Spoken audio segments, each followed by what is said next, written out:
তো ইসলামিক শাখা প্রশাখার যতগুলো আছে প্রত্যেক শাখা প্রশাখার একটি করে মৌলিক বই প্রত্যেক যে আলেম হতে চায় তাকে মুখস্থ রাখা জরুরি এবং ফরজ। প্রত্যেক শাখা প্রশাখার উসুলে তাফসিরের একটা মৌলিক বই, উসুলে ফিকহের একটা মৌলিক বই, উসুলে হাদিসের একটা মৌলিক বই, ফিকহের একটা মৌলিক বই, বালাগাতের একটা মৌলিক বই, নাহর একটা মৌলিক বই, সরফের একটা মৌলিক বই, মান্তিকের একটা মৌলিক বই।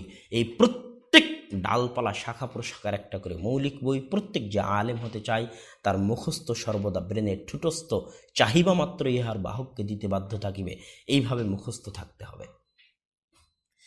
এই পর্যায়ে পৌঁছার পর প্রত্যেক শাখা প্রশাখাকে খুব ভালোভাবে বুঝার জন্য সেই শাখা প্রশাখার বড় বড় বই যোগ্য শিক্ষক উস্তাদের নিকটে পড়তে হবে।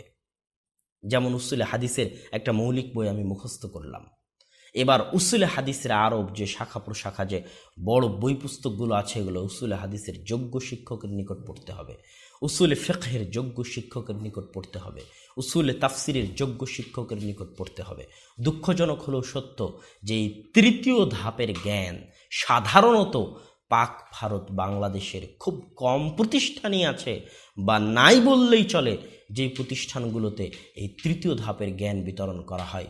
বরং এই তৃতীয় ধাপের জ্ঞান অর্জনের জন্য কিছু বিশেষ বিশেষ প্রতিষ্ঠানে আমাদের যাওয়া জরুরি। তন্মধ্যে অন্যতম হচ্ছে মদিনা ইসলামী বিশ্ববিদ্যালয় এবং এই রকম আরও যেগুলো পুরাতন বিশ্ববিদ্যালয় আছে পৃথিবীতে দুনিয়াতে, আমি সেগুলোর নাম বলতেছি না, আপনারা অনেকেই জানেন।